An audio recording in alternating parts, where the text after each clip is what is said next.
বিসমিল্লাহির রহমানির রহিম। আসসালামু আলাইকুম ওয়া রাহমাতুল্লাহ। আমি আজ আপনাদের সামনে উপস্থাপনা করতে এসেছি আমাদের গ্রামের এক পবিত্র দুটি স্থান সম্পর্কে, পাঞ্জাখানা ও কবরস্থান। প্রথমে বলবো পাঞ্জাখানা সম্পর্কে। এটি আমাদের গ্রামের এক অমূল্য সম্পদ। এখানে আমরা 5 ওয়াক্ত নামাজ আদায় করি, আল্লাহর সামনে মাথা নত করি, পাপ থেকে ফিরে এসে নতুন করে পথ খুঁজি। পাঞ্জাখানা কেবল ইট পাথরের ঘর নয়, এটি এক আত্মার প্রশান্তির জায়গা, যেখানে হৃদয় স্তব্ধ হয়ে জীবন সোজা হয়। এরপর আসি কবরস্থানের কথা, যেখানে শুয়ে আছে আমাদের প্রিয়জন, আমাদের স্মৃতিতে আমরা আজও চোখ ভিজাই। এই কবরস্থান আমাদের শেখায় বিনয়, যেখানে রাজা প্রজা সবাই একসাথে ঘুমায়। এই জায়গাটি আমাদের স্মরণ করিয়ে দেয় এই দুনিয়া চিরস্থায়ী নয়। আজ আমি আছি, কাল হয়তো এখানে আমার ঠিকানা। তাই এই দুটি স্থান আমাদের, পাঞ্জাখানা কবরস্থান আমাদের জীবন গঠন প্রদর্শক। আমরা যেন এদের যথাযথ সম্মান করি, পরিশ্রম করি যথাযথভাবে, নিজের জন্য না হোক অন্তত প্রজন্মর জন্য রেখে যাই এই একটি সুন্দর, পবিত্র ও শিক্ষামূলক পরিবেশ।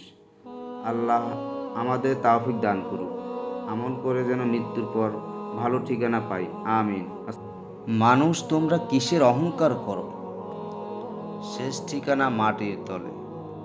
তবু ভেবে দেখো, না যাবে টাকা, না যাবে মান, না যাবে বাড়ি, রঙিন গাড়ি, সাথে শুধু আমল তোমার, সেটাই আসল সওদাগারি।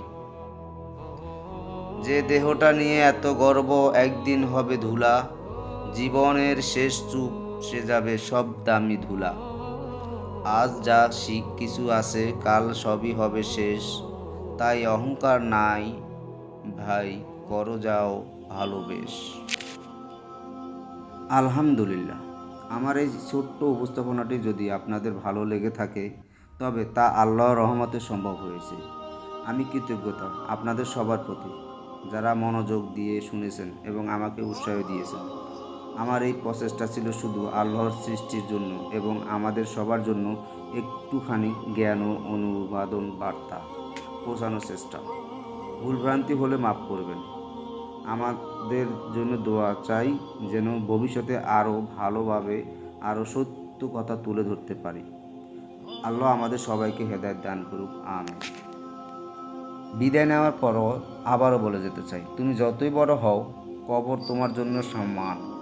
ধনী গরিব নয়, যেখানে শুধু আমলে হয় মান।